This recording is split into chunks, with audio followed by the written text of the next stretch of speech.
Shipwrecks? Oh, been saying the title wrong the whole time. Hey everyone, let's talk about Shipwrecks by Akira Yoshimura. This is a very short novel about a small village at the coast of some unidentified river at some unidentified time. We know it's not modern times, but olden times, but we don't know exactly where and when because it's only just mentioned that it's a village and of neighboring villages.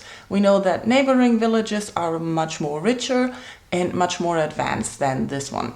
This village is almost always close to starvation and it's very small, only 17 huts, and they mainly live off fishing and of something they call, I don't even know how to pronounce that, some kind of miracle. And that comes in winter when they can attract a ship onto the cliffs that it shipwrecks. And then they can live off the bounty that they get off the ships.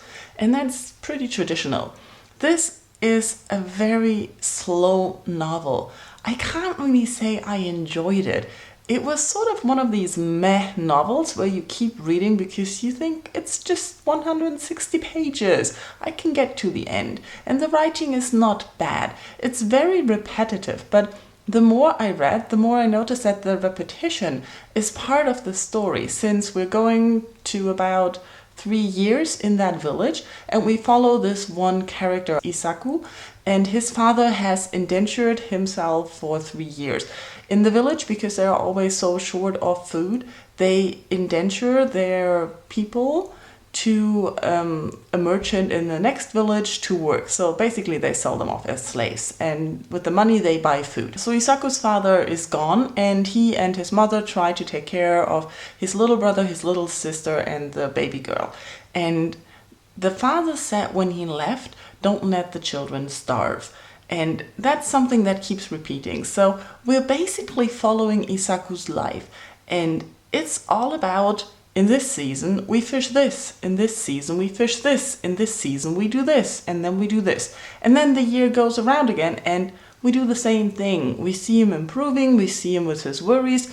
We always see him going back to the sentence by his father. And we always see him looking forward to his father coming back. There is nothing else going on but work and hardship in this novel. How they hope for this miracle of a shipwreck to come and the prospect they get from that and the food and how they deal with that and the whole village, how it's one community. There were a lot of times where I thought, ooh, now mischief is going to start or now this is going to happen, and it didn't. Everything that I expected to happen did not happen, and I thought it was very interesting that this rather boring and tedious read turned out to be good after all.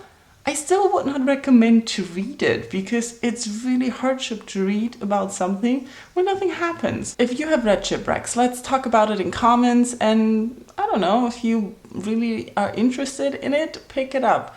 It's maybe a faster read for fast readers, but not if you're a slow reader. It's tedious. Thank you for watching. Bye bye.